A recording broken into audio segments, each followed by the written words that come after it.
Hello hello. ആ കളത്തിൽ ബഷീർ എന്ന് പറഞ്ഞ ആളാണോ? അതെ അതെ. ആ തിരക്കില്ലെങ്കിൽ ഒരു കാര്യം ചോദിക്കാണ്ടായിരുന്നു. തിരക്കായിരുന്നോ? ആ പറഞ്ഞോളൂ. നിങ്ങൾ അവിടെ പയ്യോളി ഈ സെലഫി മസ്ജിദിന്റെ സെക്രട്ടറി ആണല്ലേ? അതെ അതെ, ഞാന് യാത്രയിലാണ് നിന്നുള്ളത്. അതുകൊണ്ട് ബുദ്ധിമുട്ടില്ലേ ഒന്ന് പെട്ടെന്നൊരു വിഷയം ചോദിക്കാൻ വേണ്ടിയായിരുന്നു. ഇപ്പൊ അടുത്ത് 2 ദിവസം മുമ്പ് മരണപ്പെട്ടിരുന്ന ഒരാളില്ലേ, KSRTC കുഞ്ഞമ്മദ്ക്ക എന്ന് പറഞ്ഞ ഒരാളില്ലേ? ഇപ്പൊ മരണപ്പെട്ടെ മൂപ്പരെ അല്ല, മൂപ്പരെ നിങ്ങൾ വ്യക്തിപരമായിട്ട് അറിയായിരുന്നു എന്ന് ചോദിക്കുക. അറിയായിരുന്നു. അവിടെ സാധാരണ നിങ്ങളെ പള്ളിയിലാണ് മൂപ്പര് അവിടെ പങ്കെടുക്കുകയൊക്കെ ചെയ്യാറുണ്ടായിരുന്നേ? ജുമാക്കാണ് പള്ളിയിൽ നിർബന്ധമായിട്ട് വരും. ജുമാക്ക് സ്ഥിരമായിട്ട് നിങ്ങളെ പള്ളിയിൽ തന്നെ ഉണ്ടാവാറല്ലേ? ഉണ്ടാവും. അപ്പൊ അദ്ദേഹം മുജാഹിദ് ആശയക്കാരൻ തന്നെയാണോ എന്ന് ഉറപ്പുവരുത്തേണ്ടിട്ട്? ഓരോ ചെറുപ്പത്തിലേ ആശയക്കാരനാ. അത് ശരി. അപ്പൊ സജീവമായിട്ട് ആള് മുജാഹിദ് തന്നെയാണ്. അത് ശരി.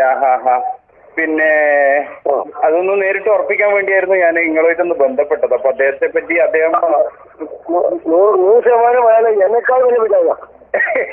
നിങ്ങളെക്കാൾ വലിയ മുജാഹിദല്ലേ? അത് ശരി. ഞാനൊക്കെ പഠിച്ചു വന്നല്ലേ. ഞാനൊക്കെ പണ്ടെടുത്ത് 12 വർഷത്തെ പരിചയമായിട്ടുണ്ട്. അപ്പോ മൂപ്പർക്ക് ഒരു 25 വർഷത്തെ പരിചയം ഉണ്ടാവും. 25 വർഷം പ്രസ്ഥാനത്തെ ആളോട് അതൊക്കെ വിഷയമാണ്.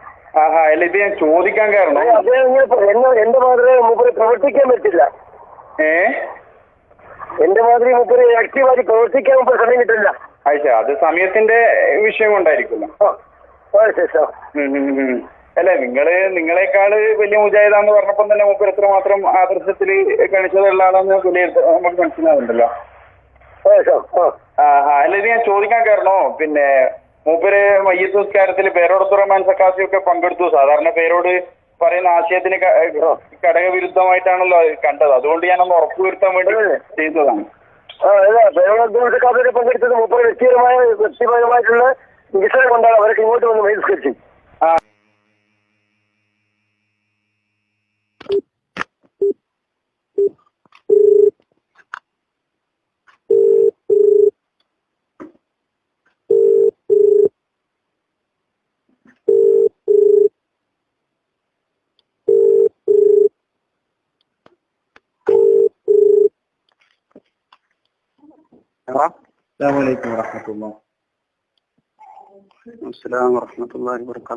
ആബിദ് ഉസ്താദല്ലേ? ആബിദ് ഉസ്താദല്ലേ? അതെ. ഞാനൊരു ഉസ്താദ് നിങ്ങളൊരു ബന്ധപ്പെട്ട ഒരു ചെറിയ സംശയം ക്ലിയർ ചെയ്തിട്ടാണ്. നിങ്ങളെ അടുത്ത് ഇപ്പൊ 1-2 ദിവസങ്ങൾക്ക് മുമ്പ് മരണപ്പെട്ട KSRTC കുഞ്ഞമ്മദ്ക്ക എന്നൊരാള് മരണപ്പെട്ട നിങ്ങളെ പള്ളിന്റെ അടുത്ത് തന്നെ അല്ലേ? അപ്പൊ ആ മയ്യത്തിന് വേണ്ടിയിട്ടുള്ള മയ്യത്ത് നിസ്കാരം നിങ്ങളെ പള്ളിയിൽ വെച്ചിട്ടായിരുന്നോ നടന്നത്?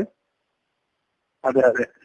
അപ്പോ ആ മയ്യത്ത് നിസ്കാരത്തില് പേരോട് അബ്ദുറഹ്മാൻ സഖാഫി പങ്കെടുത്തു എന്ന് കേൾക്കുന്നു. അത് ശരിയാണോ? ഇവര് വന്നിട്ടുണ്ട്. അതായത് ഈ അഫ്സൽ മാഷെ അലിയനാണ് മൂപ്പരെ മോന്. അതെ. മരണപ്പെട്ടെ അഫ്സൽ മാഷെ പെങ്ങളെ ഭർത്താവാണ് ഈ കുഞ്ഞമ്മദ്ക്ക എന്നാണ് ഞാൻ അറിഞ്ഞത്. പെങ്ങളെ ഭർത്താവാണ്. അതിന്റെ അലിയനാണ്.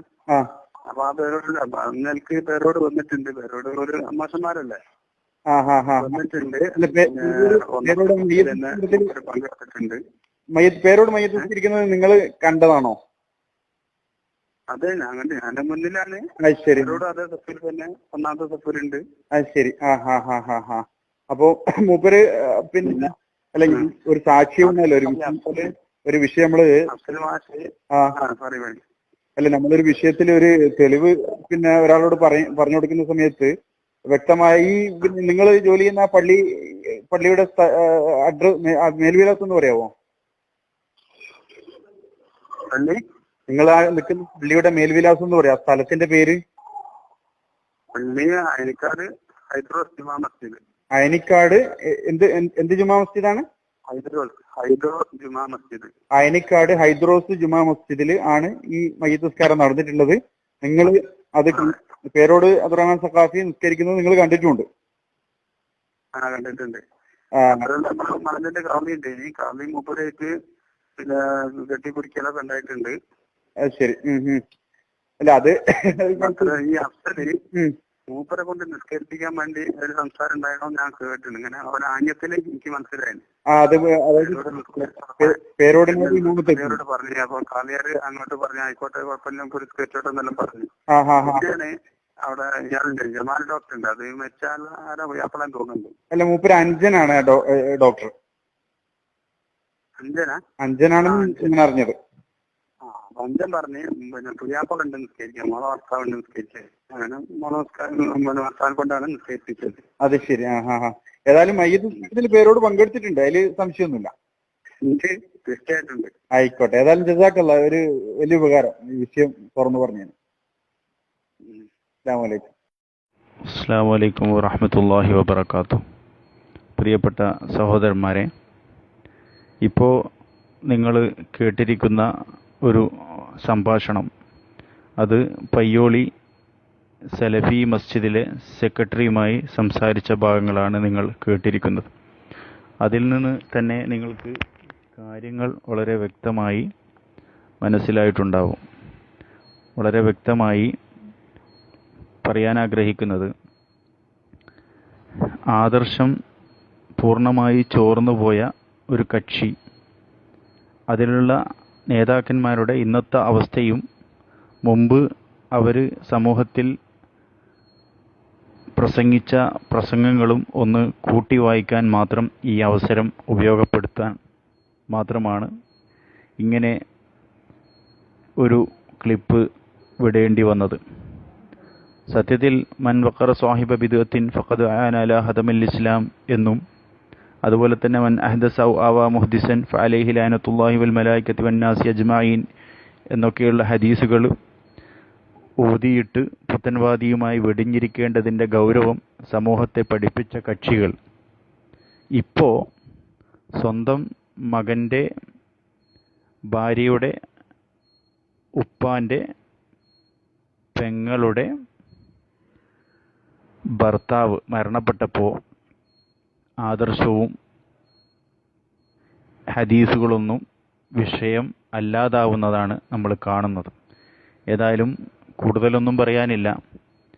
വ്യക്തമായി മുമ്പ് ഇവരൊക്കെ പ്രസംഗിച്ച പ്രസംഗങ്ങളും ഇപ്പോൾ സാക്ഷാൽ മുജാഹിദിന് തന്നെ മയ്യത്ത് നിസ്കരിക്കുന്നതിന് യാതൊരു കുഴപ്പവും ഇല്ലാത്ത ഒരു നിലവാരത്തിലേക്ക് എത്തപ്പെട്ടിട്ടുണ്ടെങ്കിൽ എവിടെയാണ് ബഹുമാനപ്പെട്ട കണ്ണിയത്ത് ഉസ്താദിനെ പോലെയുള്ള അതുപോലെ തന്നെ മുൻഗാമികളായ മഹാന്മാരായ ഇമാമിങ്ങൾ പഠിപ്പിച്ച ആദർശം എവിടെയാണ് ഇവരുടെ കയ്യിൽ ഉള്ളത് എന്ന് അറിയാതെ ചോദിച്ചു പോവുകയാണ്.